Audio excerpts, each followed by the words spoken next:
Assalamualaikum warahmatullahi wabarakatuh. Perkenalkan, nama saya Sabrina Nursabila dari program studi Tadris Biologi 6C dengan NIM 12208193083. Di sini saya akan menjelaskan materi tentang biologi sel untuk kelas 11. Berikut video penjelasannya. Di sini saya akan menjelaskan materi tentang sel. Nah, di dalam sel ini terdapat 4 subbab. Yang pertama ada komponen kimiawi penyusun sel, yang kedua ada struktur dan fungsi sel, yang ketiga yaitu perbedaan sel tumbuhan dan sel hewan, dan yang keempat adalah transport melalui membran sel. Yang pertama ada komponen kimiawi sel. Istilah sel pertama kali dipakai oleh Robert Hooke untuk menamai ruang kecil seperti kotak yang dilihatnya pada waktu mengamati gabus dan bahan tumbuhan lain di mikroskop. Jadi sel dapat diartikan yaitu merupakan suatu kesatuan dan unit struktural makhluk hidup. Nah, komponen kimiawi penyusun sel yaitu ada komponen organik dan juga komponen anorganik. Untuk komponen organik terdiri dari karbohidrat, lemak, protein, dan juga asam nukleat. Dan untuk komponen anorganik terdiri dari garam mineral dan ion-ion. Selanjutnya ada struktur dan fungsi sel. Sel terdiri dari 3 bagian utama, yaitu yang pertama ada membran sel, sitoplasma, dan juga organel sel. Yang pertama adalah membran sel. Membran sel merupakan membran semipermeabel pada sebuah sel yang mengelilingi dan membungkus isi sitoplasma dan nukleoplasma. Fungsi dari membran sel itu sendiri adalah melindungi agar isi sel tidak keluar meninggalkan sel, sebagai penerima rangsangan dari luar sel, sebagai tempat terjadinya reaksi oksidasi dan respirasi. Selanjutnya, yang kedua ada sitoplasma.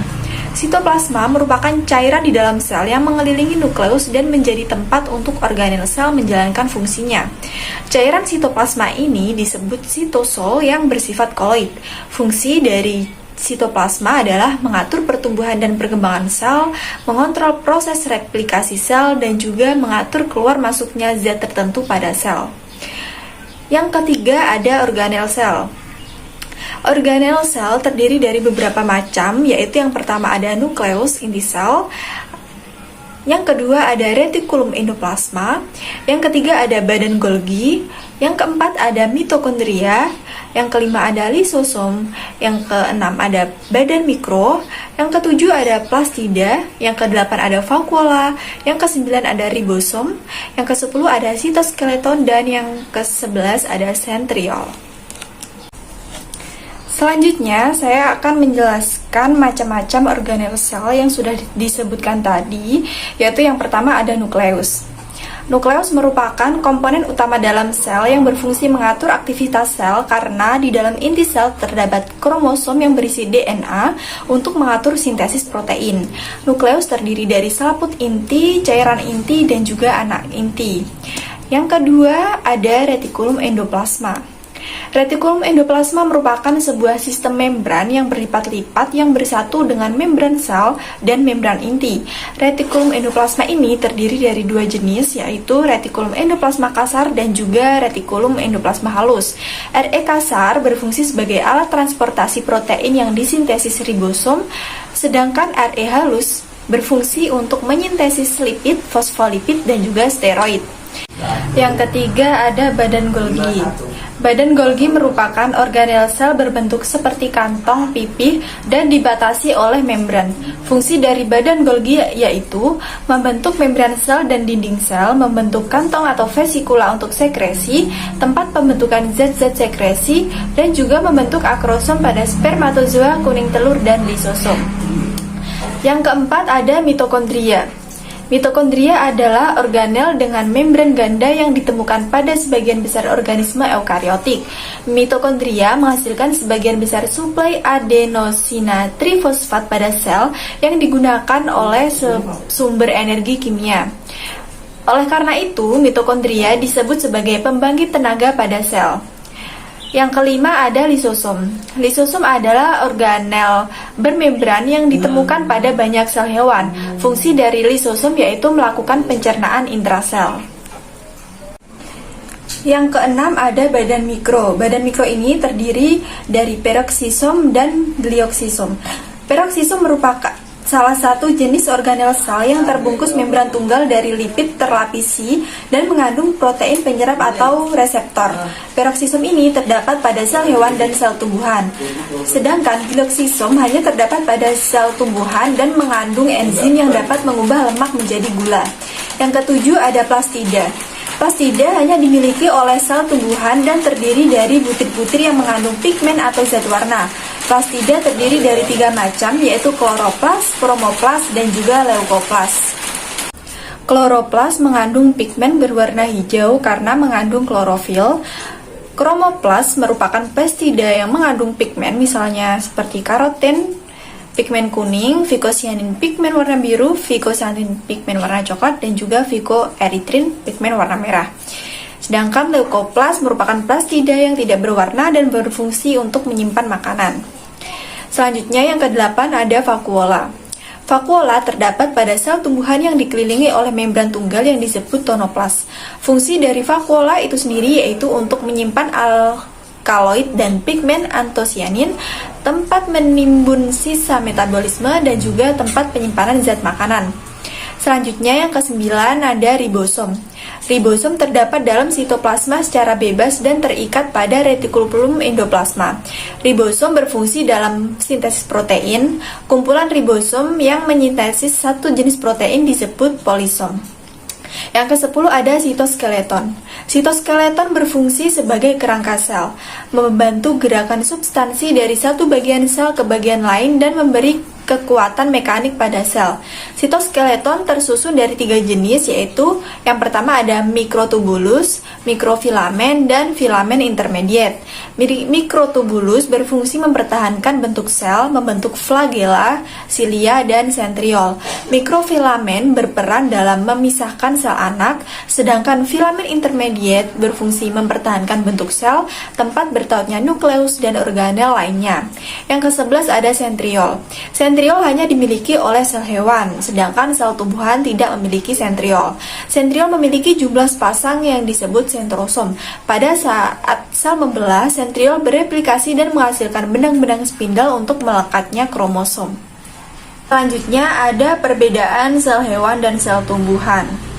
Berikut merupakan tabel dari perbedaan sel hewan dan sel tumbuhan. Untuk sel hewan itu tidak memiliki dinding sel, sedangkan pada sel tumbuhan terdapat dinding sel dan juga membran sel. Nah, sel hewan ini tidak memiliki plastida, sedangkan pada tumbuhan umumnya memiliki plastida. Pada sel hewan memiliki lisosom dan juga pada sel tumbuhan tidak memiliki lisosom. Pada sel hewan memiliki sentrosom dan juga pada sel tumbuhan tidak memiliki sentrosom. Sel hewan memiliki timbunan zat berupa lemak dan glikogen, sedangkan sel tumbuhan timbunan zatnya berupa pati. Nah, selanjutnya pada sel hewan bentuknya itu tidak tetap, namun pada sel tumbuhan bentuknya itu tetap. Dan yang terakhir, pada sel hewan tertentu memiliki vakuola berukuran kecil dan juga sedikit, sedangkan pada sel tumbuhan memiliki vakuola dengan ukuran yang lebih besar dan juga banyak. Berikut gambar perbedaan dari sel hewan dan juga sel tumbuhan. Nah, di sini sudah dijelaskan bagian-bagian sel hewan dan juga sel tumbuhan sesuai dengan panah yang sudah disajikan dalam gambar. Selanjutnya ada transfer melalui membran. Transfer melalui membran terdiri dari transfer pasif dan transfer aktif. Transfer pasif adalah transfer pada membran sel yang tidak memerlukan energi. Transfer pasif ini terdiri dari difusi dan osmosis. Yang kedua, transfer aktif. Transfer aktif adalah transfer pada membran sel yang memerlukan energi untuk keluar masuknya ion atau molekul zat melalui membran sel. Transfer aktif terdiri dari pompa ion, endositosis, dan eksositosis. Pada transfer pasif terdiri dari difusi dan osmosis. Yang pertama adalah difusi. Difusi merupakan perpindahan zat pada cair maupun gas dari larutan berkonsentrasi tinggi atau hipertonis ke larutan yang berkonsentrasi rendah atau hipotonis melalui membran plasma ataupun tidak, sehingga konsentrasi larutan tersebut sama atau isotonis. Difusi dibedakan menjadi 2, yaitu difusi sederhana dan difusi terbatu. Difusi sederhana misalnya molekul gula akan menyebar ke seluruh volume air di gelas dimasuki tanpa diaduk. Sedangkan difusi terbantu adalah proses difusi yang memerlukan bantuan protein pembawa, misalnya enzim. Yang kedua, osmosis. Osmosis adalah perpindahan air atau zat pelarut dari larutan hipotonis ke larutan hipertonis melalui membran semipermeabel. Osmosis dapat memungkinkan peristiwa lisis, krenasi, dan plasmolisis. Lisis merupakan robeknya membran plasma sel jika dimasukkan ke dalam larutan hipertonis dibandingkan sel tersebut.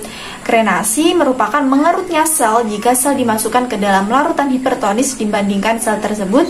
Sedangkan plasmolisis yaitu lepasnya membran plasma dari dinding sel tumbuhan jika sel tumbuhan dimasukkan ke dalam larutan hipertonis.